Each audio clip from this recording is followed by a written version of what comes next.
నమస్తే, welcome to our channel. నేను సౌజన్య. రాబోయేటువంటి ఎన్నికలకు సంబంధించి సీఎం జగన్మోహన్ రెడ్డి గారు వాలంటీర్లని నమ్ముకోవడం జరిగింది. కానీ వాళ్ళ నుంచి ఆయనకి చుక్కెదురైంది. ఆడుదాం ఆంధ్ర అనేటువంటి కార్యక్రమం రోజునే సమ్మె మొదలు పెట్టారు వాలంటీర్లు. మరి ఏం జరగబోతోంది ఏంటి? ఈ అంశానికి సంబంధించి మనతో మాట్లాడడానికి ఈరోజు మనతో పాటు ఉన్నారు senior political analyst Rajesh Appasani గారు ఉన్నారు. వారితో మాట్లాడదాం. నమస్తే అండి. అంటే లిటరలీ ఎమ్మెల్యేలని ఎంపీలని నమ్ముకొని జగన్మోహన్ రెడ్డి గారు ఓన్లీ వాలంటీర్లే నమ్ముకున్నారు. వాళ్ళందరి మీద నమ్మకం పెట్టుకున్నారు. కానీ ఆడుదాం ఆంధ్ర అనేటువంటి కార్యక్రమం రోజున ఈ వాలంటీర్లు సమ్మె స్టార్ట్ చేయడం అనేది చుక్కెదురైందనే చెప్పుకోవాలి. దీన్ని ఎలా ఎదుర్కొంటారు సీఎం జగన్మోహన్ రెడ్డి? ఇప్పుడు మీరు ప్రస్తావించినట్టుగానే జగన్మోహన్ రెడ్డి గారు వాలంటీర్స్ని నమ్ముకున్నది ఎంత వాస్తవం, వాలంటీర్స్ కూడా జగన్మోహన్ రెడ్డి గారి మీద చాలా ఎక్కువ నమ్మకం పెట్టుకున్నారు. ఎందుకంటే ఇవాళ ఎలక్షన్స్ సమీపిస్తూ ఉన్నాయి. ఎన్నికల్లో ఒక ప్రైవేట్ ఆర్మీ లాగా నాకు ఉపయోగపడతారు వీళ్ళు అని చెప్పని జగన్మోహన్ రెడ్డి గారు భావిస్తూ ఉన్నారు. అదే సందర్భంలో వాళ్ళు కూడా ఏంటి అంటే జగన్మోహన్ రెడ్డి గారికి ఇంత లాయల్గా ఉంటున్నాం మనం, ఆయనకి సంబంధించి ప్రభుత్వ కార్యక్రమాలే కాదు ప్రైవేట్ కార్యక్రమాలు అంటే ఆయన వాళ్ళ పార్టీకి సంబంధించిన కార్యకలాపాలన్నీ కూడా మన ద్వారానే నెరవేర్చుకుంటున్నారు. వాళ్ళ రాజకీయ ఎజెండా మన ద్వారా అమలుపరుచుకుంటున్నారు.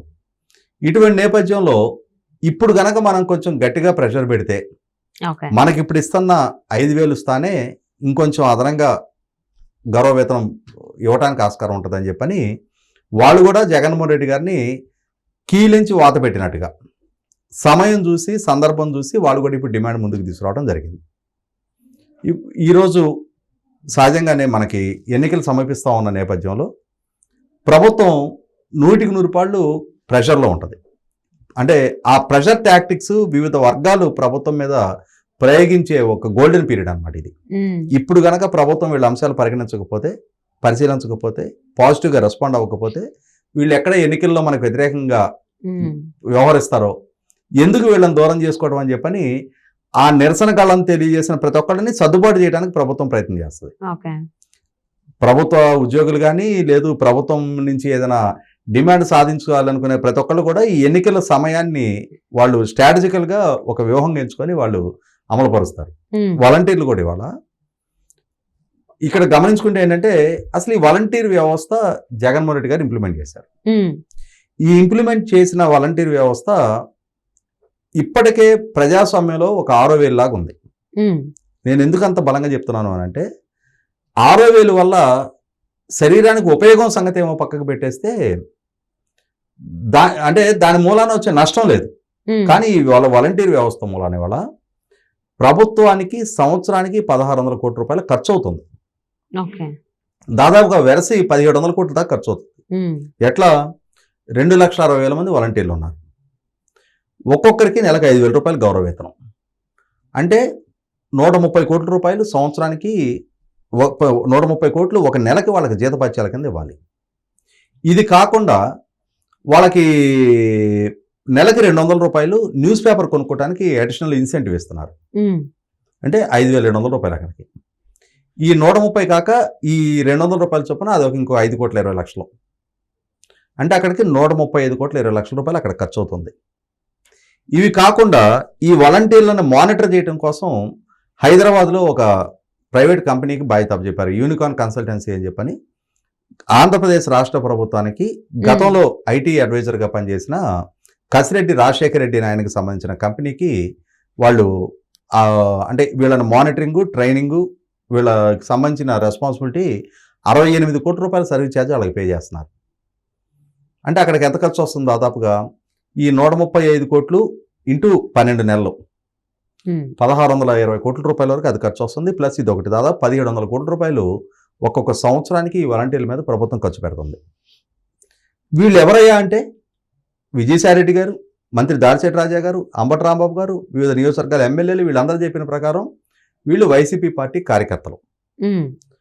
వైసీపీ పార్టీ పట్ల లాయల్టీగా ఉన్న వాళ్ళని ప్రతి 50 ఏళ్ళకి ఒకళ్ళని మానిటరింగ్ కోసం పెట్టుకొని వాళ్ళ ద్వారా 50 ఏళ్ళకి సంబంధించిన కంప్లీట్ మ్యాపింగ్ మొత్తం, వాళ్ళ డేటా మ్యాపింగ్ మొత్తం చేసి వాళ్ళు ఏ సామాజిక వర్గాలకు సంబంధించిన వాళ్ళు, ఏ రాజకీయ పార్టీలకు సంబంధించిన వాళ్ళు, వాళ్ళ ఆర్థిక స్థితిగతులు ఏంటి, వాళ్ళ అభిష్టాలు ఏంటి, వాళ్ళు ఏ సోషల్ మీడియా అకౌంట్ వాడుతున్నారు, ఇట్లాంటి ప్రైవేటు డేటాతో సహా ప్రభుత్వం మొత్తం డేటా సంగ్రహించి గుప్పెట్లో పెట్టుకుని ఉంది. ఇటువంటి నేపథ్యంలో ఈ వాలంటీర్ల సహకారం అనేది రేపు ఎన్నికల్లో చాలా కీలకం ప్రభుత్వానికి. కాకుంటే ఏంటంటే ఇప్పటికి వాళ్ళకి నెలకు 5,000 రూపాయలు పే చేస్తున్నారు. ఈ 5,000 రూపాయలు వచ్చేప్పటికి వాస్తవంగా లెక్కేసుకుంటే మినిమం వేజ్ కన్నా కూడా చాలా తక్కువ. మినిమం వేజ్ బోర్డు రికమెండేషన్స్ కన్నా కూడా చాలా తక్కువ. అయినా సరే వాళ్ళు ప్రభుత్వానికి ఎందుకు లాయల్గా పనిచేస్తున్నారు అని అంటే, ఇప్పుడు కాకపోతే రేపు మన ఉద్యోగాలు రెగ్యులరైజ్ అయిపోతారా, సచివాలయ సిబ్బంది లాగానే మనకు కూడా వేరే పే స్కేల్స్ ఫిక్స్ అయిపోతారా అని చెప్పిన ఉద్దేశంతో వాళ్ళు కూడా వెయిట్ చేస్తూ ఉన్నారు. వాళ్ళు ఇప్పుడు ఈ ఎలక్షన్స్ ముందు ఇప్పుడు ప్రభుత్వం దగ్గర సహాయ నిరాకరణ చేస్తాము అని చెప్పిన ఒక డిమాండ్ పెట్టడం ద్వారా ప్రభుత్వాన్ని ఎట్లయినా సరే తమకు అనుకూలంగా అదనపు జీతం పెంచడానికి, ఈ గౌరవ వేతనం పెంచడానికి ప్రభుత్వం దగ్గర డిమాండ్ పెట్టి దాన్ని సాధించుకునే ఉద్దేశంతో ఇప్పుడు వాళ్ళు ప్రభుత్వాన్ని ఒక రకంగా ఎమోషనల్గా బ్లాక్మెయిల్ చేస్తున్నారు. గవర్నమెంట్ ఈ రోజు నుంచి ఆడుదాం ఆంధ్ర అని చెప్పని ఒక కార్యక్రమం పెట్టుకుంది. అసలు వీళ్ళని నియామకం చేపట్టినప్పుడు చెప్పిన అంశం ఏంటి, వీళ్ళని ఆ మోటో ఏంటి, వీళ్ళని నియామకం చేపట్టింది ప్రభుత్వ సంక్షేమ పథకాలు లబ్ధిదారులకు చేరువ కావటం కోసం, మేము డోర్ స్టెప్కి ప్రభుత్వ సంక్షేమ పథకాలు అందించడం కోసం వీళ్ళని నియామకం చేపట్టామని చెప్తున్నారు. మనం గమనించుకుంటే ఈ ఒక 2,000 జనాభా ఉన్న పంచాయతీలో ఓ పంచాయతీ సెక్రటరీ, విఆర్ఓ కింద ఒక 3-4 ఆ ఊరుకున్న రెవెన్యూ పరిధిని బట్టి విఆర్ఏలు ఉండేవాళ్ళు. పంచాయతీ సెక్రటరీ కింద ఆ పంచాయతీ అకౌంటెంట్ ఒక అతను ఉండేవాడు. ఆ ఊర్లో 1-2 రేషన్ డీలర్లు ఉండేవాళ్ళు. వీళ్ళే అక్కడ సంక్షేమ పథకాలు మొత్తం లబ్ధిదారుల ఎంపిక జరిగేది, అమలు జరిగేది. కానీ ఇప్పుడు వీళ్ళని అదనంగా తీసుకురావడం వలన ఒక్కొక్క గ్రామ పంచాయతీకి ఇవాళ దాదాపుగా 65-70 లక్షల రూపాయలు, అంతే 6-7 లక్షల రూపాయలు అదనపు ఖర్చు వస్తుంది. ఇప్పటికే పంచాయతీరాజ్ వ్యవస్థ వచ్చేటప్పటికి అంటే పంచాయతీరాజ్ ఫండ్స్ మొత్తం కూడా ప్రభుత్వం ఎగ్జాస్ట్ చేసేస్తుంది. సెంట్రల్ గవర్నమెంట్ నుంచి వచ్చే ఫైనాన్స్ కమిషన్ నిధుల దగ్గర నుంచి అన్ని రాష్ట్ర ప్రభుత్వం ఊట్ చేసుకుంటుంది. రాష్ట్రంలో ఉన్న పంచాయతీ వ్యవస్థ నిర్వీర్యం అయిపోతా ఉంది. పైగా ఇప్పుడు ఈ వాలంటీర్ వ్యవస్థ అదనపు భారం ప్రభుత్వానికి. అయినా సరే తన పార్టీ కార్యకర్తలకు రద్దు చేకూర్చుకోవడం ద్వారా వాళ్ళ ద్వారా ఇవాళ ప్రతి 50 ఏళ్ల మీద ఒక మానిటరింగ్ పెట్టి అంటే ప్రభుత్వం తరఫున అధికారికంగా ప్రజల మీద సర్వేలెన్స్ పెట్టినట్టే. ప్రజలని నిత్యం పరిశీలించడానికి, వాళ్ళకి సంబంధించిన డేటా సంగ్రహించడానికి ప్రభుత్వానికి వీళ్ళు ఒక బ్రిడ్జింగ్ పీపుల్ లాగా ఉన్నారు. ఇటువంటి నేపథ్యంలో ఇప్పుడు వీళ్ళు అంటే అధికంగా వాళ్ళకి జీతాలు పెంచాలి అని చెప్పని డిమాండ్ పెట్టడం ద్వారా ప్రభుత్వం ఏమైంది, ఇప్పుడు ప్రజాధనం కదా ఇచ్చేది, వాళ్ళ పార్టీ వాలంటీర్లు వాళ్ళకి రేపటి రోజున తమ ఎన్నికల్లో తమ అవసరం గడుపుకోవడం కోసం, వాళ్ళ లాయల్టీ తిరిగి గెయిన్ చేయడం కోసం ఇప్పుడు 5,000 కాకపోతే 10,000 అని అనౌన్స్ చేస్తారు. దానివల్ల నష్టపోయేది ప్రజాధనం కదా. ఇప్పుడు వాళ్ళ వల్ల సొసైటీకి ఉపయోగం లేదు. వైఎస్ఆర్ పార్టీకి ఉపయోగపెట్టుకోవాలనే తాపత్రయంతో ప్రజాధనంతో వాళ్ళ కార్యకర్తలను పోషించుకుంటున్నారు. సమాజానికి ఏం ఉపయోగం వాళ్ళతోటి? సంక్షేమ పథకాలు అంతకు ముందు ప్రభుత్వాలు అమలుపరిచినాయి, రేపు రాబోయే ప్రభుత్వాలు కూడా అమలుపరుస్తాయి. ఆ రోజు వాలంటీర్ వ్యవస్థ ద్వారా సంక్షేమ పథకాలు డోర్ స్టెప్కి చేర్చలా. మా ఇంటికి, మా గడప దగ్గరికి సంక్షేమ పథకాలు చేర్చమని చెప్పని ఏ లబ్ధిదారుడు కోరుకోవటంలా. గతంలో కూడా బెడ్ రిడన్ పేషెంట్లు లేదు అంటే ఫిజికల్ డిజేబిలిటీ ఉన్న వాళ్ళకి పంచాయతీ సెక్రటరీ వాళ్ళ ఇంటికి వెళ్ళి పెన్షన్ ఇచ్చేవాళ్ళు. మిగిలిన వాళ్ళు హెల్దీగా ఉన్నాళ్ళు పంచాయతీ ఆఫీస్ వరకు వచ్చి పెన్షన్ తీసుకోలేనంతటి నిస్సాయ స్థితిలో లేరు. ఒక మైనర్ గ్రామం పరిధి ఎంత ఉంటుంది? కిలోమీటర్ ఉంటుంది. అంటే మొత్తం డయాస్ కిలోమీటర్ ఉంటే రేడియల్ అంటే ఇంటి నుంచి పంచాయతీ ఆఫీస్ వచ్చేప్పటికి రేడియస్ మహా ఉంటే 200 మీటర్స్, 300 మీటర్స్, 500 మీటర్స్ ఉంటుంది. అది ట్రావెల్ చేయలేనంత పరిస్థితిలో ఏ గ్రామస్తుడు లేడు. అయినా కూడా ప్రభుత్వం వాళ్ళని ఇళ్లకే మేము పంపిస్తున్నాము అని చెప్పని ఇళ్లకి వచ్చి ఇవ్వాలని అడిగే పరిస్థితిలో కూడా ఏ లబ్ధిదారుడు లేడు. అయినా సరే ప్రభుత్వం ఆ వంకన ఇవాళ ఇన్ని 100 కోట్లు, ఇన్ని 1,000 కోట్లు ఖర్చు పెడుతున్నారు. దాదాపుగా 5 సంవత్సరాల కాలంలో 8,000 కోట్ల రూపాయల దాకా ప్రజాధనం ఈ వాలంటీర్ వ్యవస్థ మీద ఖర్చు పెట్టారు.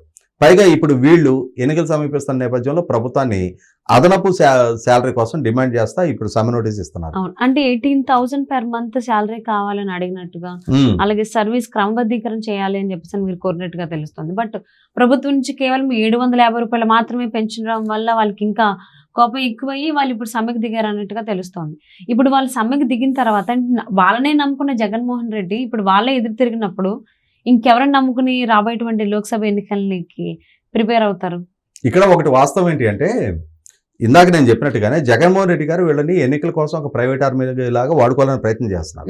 జగన్మోహన్ రెడ్డి గారి పార్టీకి సంబంధించిన కార్యక్రమాలు అంటే వాళ్ళ నాయకుల పర్యటనలు కానీ ముఖ్యమంత్రి గారి పర్యటన కానీ ఏదైనా ఉంటే ఇవాళ వాళ్ళ పార్టీ సొంత కార్యకర్తల కన్నా కూడా వీళ్ళే ఎక్కువగా లబ్ధిదారులని వీళ్ళందరినీ జనాభా తరలించడం కోసం కానీ అంటే ఆ ప్రభుత్వానికి సంబంధించిన ప్రతి కార్యక్రమం వీళ్ళ ద్వారానే మానిటరింగ్ జరుగుతుంది.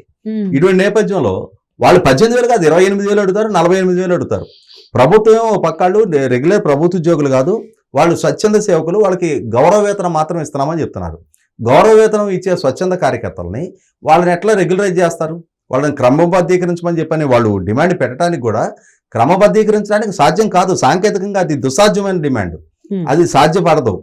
సచివాలయ వ్యవస్థ ఉద్యోగులు వేరు, వాళ్ళని డిస్ట్రిక్ట్ సెలక్షన్ కమిషన్ ద్వారా అపాయింట్ చేసుకున్నారు. 2 years ప్రొబేషన్ పీరియడ్లో ఉన్నారు. వాళ్ళు ప్రొబేషన్ కంప్లీట్ అయిన తర్వాత మళ్ళీ ఏపీపీఎస్సీ ద్వారా వాళ్ళ రెగ్యులరైజేషన్ కోసం ఎగ్జామ్ పెట్టారు. ఆ ఎగ్జామ్లో క్లియర్ అయిన తర్వాత వాళ్ళని రెగ్యులరైజ్ చేశారు, వాళ్ళకి పిఆర్సీ వర్తింపజేశారు. అది వేరు. వీళ్ళని స్వచ్ఛంద సేవకులుగా తీసుకున్నారు. స్వచ్ఛంద సేవకులుగా కేవలం ఎమ్మెల్యే ఆదేశాలతో నియామకం చేపట్టారు వాళ్ళని. అటువంటి వాళ్ళని ఇప్పుడు రెగ్యులరైజ్ చేయమని చెప్పని వాళ్ళు డిమాండ్ చేసినా సమ్మెలు చేసినా సాంకేతికంగా సాధ్యం కాదు. కాకుంటే ప్రభుత్వం వాళ్ళకి ఇప్పుడు 750 రూపాయలు పెంచుతున్నారు. ఆ 750 కాదు ఇంకొక 1000-2000 పెంచగలుగుతారేమో, ఆ విధమైన డిమాండ్ సాధించగలుగుతారేమో తప్ప ఏదేమున్నా వైసీపీ పార్టీ తమ పార్టీ కార్యకర్తలకి ప్రజాధనంతో ప్రజలు కట్టిన పన్నులతోటి ఇవాళ వేల కోట్ల రూపాయలు ఖర్చు పెట్టి వాళ్ళని పోషించుకుంటా తమ పార్టీ కార్యకలాపాలను నిర్వహింపజేసుకుంటున్నారు అనేది వాస్తవం. ఎన్నికల్లో లబ్ధి చేకూర్చుకోవడం కోసం వీళ్ళని ఒక ఆర్మీగా 100% ఆర్మీయే. ఎందుకంటే ఇవాళ వీళ్ళ ద్వారా జరుగుతున్న అరాచకాలు కూడా చూసుకుంటే సంక్షేమ పథకాలు లబ్ధిదారులకు చేర్చడం అనేది సేవా కార్యక్రమే కాదంటలా. కానీ దాని మాటని వాళ్ళు మీరు ఏ రోజు పేపర్ తీసినా కూడా పలానా వాలంటీరు పలానా అకృత్యానికి పొరపడ్డాడు, కొన్ని చెప్పుకోవడానికి వీలుగాని కార్యక్రమాలు చేస్తున్నారు గ్రామాల్లో వీళ్ళు. ఇటువంటి నేపథ్యంలో 100% కంప్లైంట్స్ ఉన్నాయి. ఆ కంప్లైంట్ల గురించి ప్రస్తావించారని చెప్పిన పవన్ కళ్యాణ్ గారి మీద కూడా గతంలో కోర్టులో కేసు ఫైల్ చేయడం జరిగింది. మహిళా కమిషన్ దగ్గర కేసులు ఫైల్ చేయడం జరిగింది. మహిళా కమిషన్ పవన్ కళ్యాణ్ గారికి నోటీసులు ఇవ్వడం జరిగింది. ఇవన్నీ 100% రాజకీయంగా వివాదాస్పదమైన నిర్ణయాలు.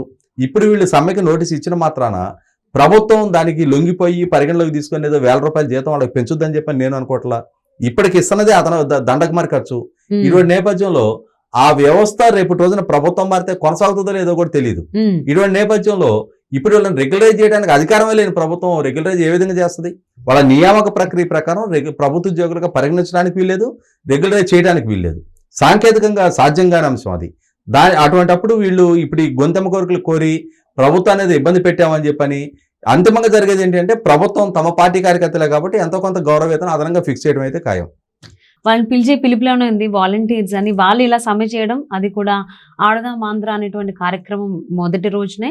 సో అది ఎవరికి లాభం ఏంటనేది పక్కన పెడితే, సో దీన్ని అయితే మామూలుగానే ఆంధ్ర గవర్నమెంట్ దేన్ని సీరియస్గా తీసుకోదు.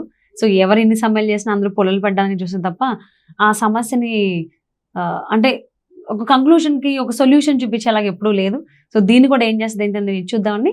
Thank you so much for spending your valuable time with us, Rajesh గారు.